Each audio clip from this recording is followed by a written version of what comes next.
Welcome to the Real News Network. We're joined now by Roger Hickey, co-director of the Campaign for America's Future.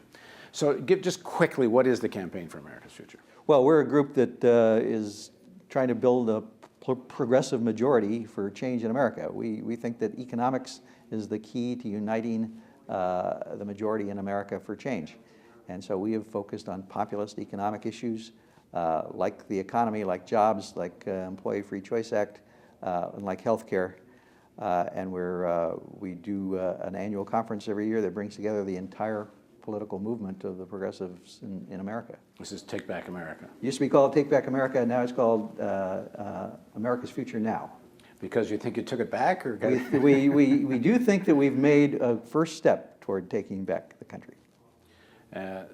So that being said, the election of President Obama, in the healthcare debate, there's a kind of a spectrum of what people are asking, demanding, and in terms of what's considered progressive. So over here you have, if I understand it correctly, a campaign which the California Nurses Association, John Conyers and others are pushing, which is they call a single payer plan, which is a real government run insurance plan, which if I understand correctly, does not involve private insurance companies. Right. Over here you have a model which is essentially giving people more access to private insurance companies, and then there's various in between. So what is the model you're advocating, and what do you make of this whole spectrum and how this fight's going to unfold? Well, we want to give healthcare coverage to everybody in the country. We want to make sure that everybody in America has guaranteed healthcare that is good quality healthcare at affordable prices. Many of the people in our coalition, Healthcare for America Now, would probably like to support single payer if they thought we could outlaw the insurance industry and put everybody into one big health insurance system right now. But we think that's politically unrealistic. And we've also done a lot of polling to show to find that most Americans, their biggest worry is that they're going to be forced into something that they don't like. So we put a big emphasis on choice. Hillary Clinton's attempt to do health care was derailed in part because the conservatives, Harry and Louise, and the insurance industry did propaganda that said you're going to be forced into a government-run program whether you like it or not. So we think it's very, very important. First of all, we don't think we're going to outlaw the insurance industry. And certainly but you could compete against it. Like you could take Medicaid. That's what we're talking about. Let everybody join Medicaid, but create it without private insurance companies involved. It would be the counter argument, no? We want to see a system in which there is a strong public insurance system independent of the insurance industry. Something like Medicare and Medicare for the rest of us. And we want that to be available as a choice for every American. So we're basically calling for a competition between the private insurance industry, which we know is bloated and inefficient and ignores their clients and their patients, and with a public entity like Medicare, which has a much better track record of serving the American public, senior citizens, and a much better track record of controlling costs. So we think that our plan, which is modeled after Jacob Hacker's proposal, he's a political scientist from Berkeley, we think that our plan is realistic, has a chance of passing, and frankly, we played an important role in shaping the Obama plan in the primaries. So is your plan equivalent to what the Obama plan ended up as? Pretty much. We like what Obama talked about on his website and in the campaign. He talked about this kind of choice between public and private. He talked about a public insurance system that would be like Medicare as one option. And he talked about preserving the employer-sponsored health care system for now. And we think that that's also a smart idea because most people, like it or not, get their insurance their insurance here in America from their employers. So it's a transitional system. It's a proposal that gets everybody covered, whether their employer does it or not.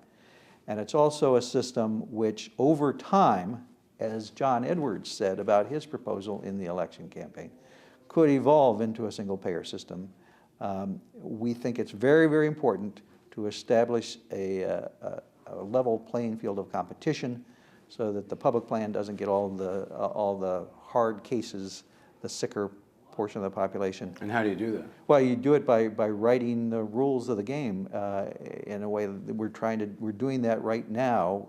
It's about to pass in the Congress with Medicare, where the private insurance companies actually got a hold of a part of Medicare and got subsidized more than Medicare does to provide services.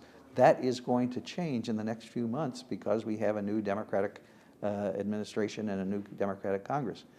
We think this principle of a level playing field between public and private is absolutely essential. And we also are doing a lot of work to explain to the American public what they already know, that the insurance industry of America, the private insurance industry, is not serving their needs. Yeah, I mean, why not take on some of the boogeymen? When Obama was accused of being a socialist in the last few days of the campaign by McCain and Palin, he actually didn't back up. He said, well, my Bible tells me I am my brother's keeper. So why be so afraid of this idea of socialized medicine and not take on some of this more head on? Because there's also been a big debate about some of the research on whether people really are so worried about choice. The people certainly there's lots of evidence, people just mostly want to get covered. Now, there's not a lot of evidence that a majority is open to being in just one government-run plan. And in fact, when you ask people, do you want choice to stay with your current employer-sponsored health care, a lot of them say yes. And our concern is that if you're trying to sell people on, all right, we're going to march you all out of the current arrangements, we're going to outlaw the private insurance industry, and we're going to put you into a government plan, alarm bells go off in heads. Well, but does your model, in terms of a government plan that competes, but Yeah. your government plan still includes private insurance companies? Americans like choice. But couldn't they have a choice between over here a privatized model and over here a government model without private insurance companies, and then choose? Well, that's in effect what we're doing. We're not naive enough to think that the private insurance industry won't get themselves into whatever passes in terms of healthcare reform. We want to make sure that the private insurance industry, if it participates in the way they participate in the public employees insurance system and the congressional insurance system, is that they've got to offer a decent package of benefits at a decent price, and they have to be regulated, and they have to cover everybody who applies.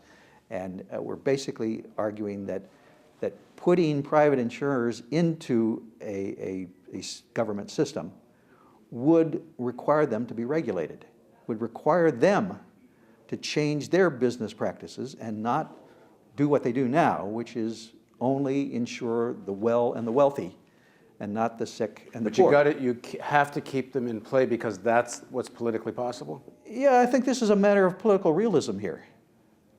If you say to the American people, we're going to take 16% of the U.S. Economy, and we're going to nationalize it overnight, you're going to get a bad reaction. If you say to the American... I'm not so sure 4 months ago, maybe. These days, it's hard to know exactly what the reaction of that's going to be. Listen, the American public wants coverage. They want they want the government to play a role in guaranteeing that they have an option to be covered by a public system. So your plan is more within the realm of politically possible. But you're still going to have a war to get this passed. There's a lot of forces that are there to oppose any serious healthcare reform. So how do you get this past what we've seen the last few days, which is a compromise after compromise in the Senate to get the Republicans on board? How do you get a healthcare plan that's going to be meaningful?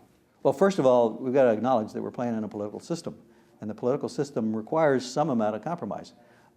We think that Obama ran on a pretty good health care plan, and he won the election. His plan involves a public insurance option.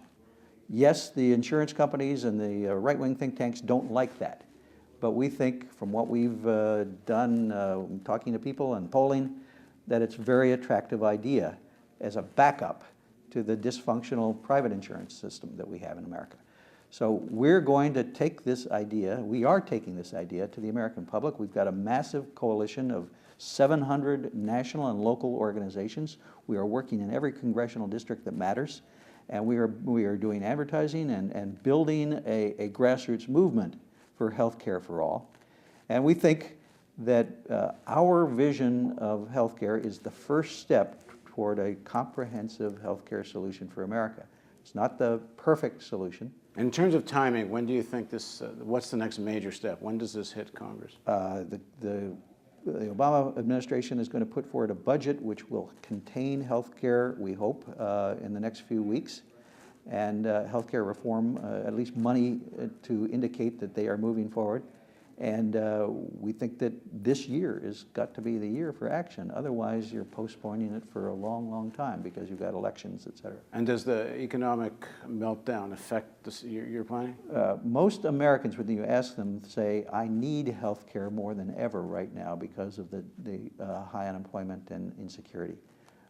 We're making an argument with a large number of economists that this will be a boon to the economy, a stimulus to the economy, if we invested in healthcare expansion right now. And so Obama keeps repeating what we've asked him to repeat, which is that he's going to make this a priority in his first year in office. So we think that this year is very important. We'll come back to you as the battle unfolds. Absolutely. Thanks for joining us, and thank you for joining us on the Real News Network.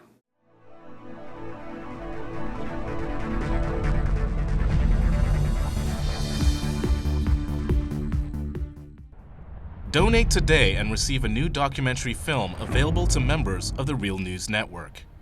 The History of the National Security State with legendary author Gore Vidal.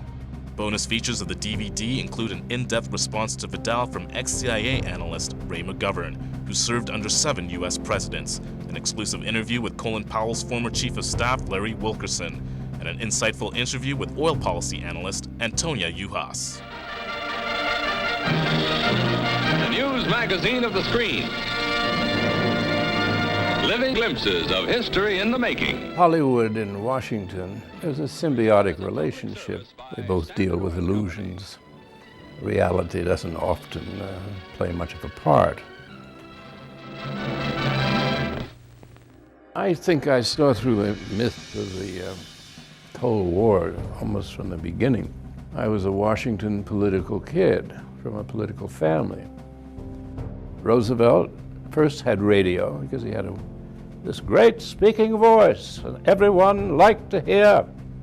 Truman proceeded to break every arrangement that Roosevelt had set up for a peaceful coexistence. And Truman thought that it would be a good idea. Why not just stay armed all the time? And then he devised the national security state. You've got to go up and swear allegiance to the United States or else you're a commie. I mean, we had imported fascism. We get Dwight Eisenhower, who said that we have this great military industrial complex. It is a dangerous thing. And he said this is going to change everything. And the way our country's governed is going to change us politically. Along comes Jack Kennedy, who wanted to make his mark, believed in the Cold War. But he said in this kind of politics, it is the appearance of things that matters. I think everybody should take a sober look at the world about us. The national security state still exists, only it isn't communism anymore, it's terrorism. This is the most serious thing that has happened in the history of the United States. Knowledge is power. We need an honest news system. We need the Real News. This is the sort of thing we can build right now without anyone else's permission from the government or from the business community. It's the power's in our hands. If we're not going to sleepwalk into more wars, we think we need to start with a television news network that won't bow to pressure and has the courage to seek facts. And that means independent economics. And that's why we need you. Make a tax-deductible donation now of at least $10 a month or a one-time give of at least $75.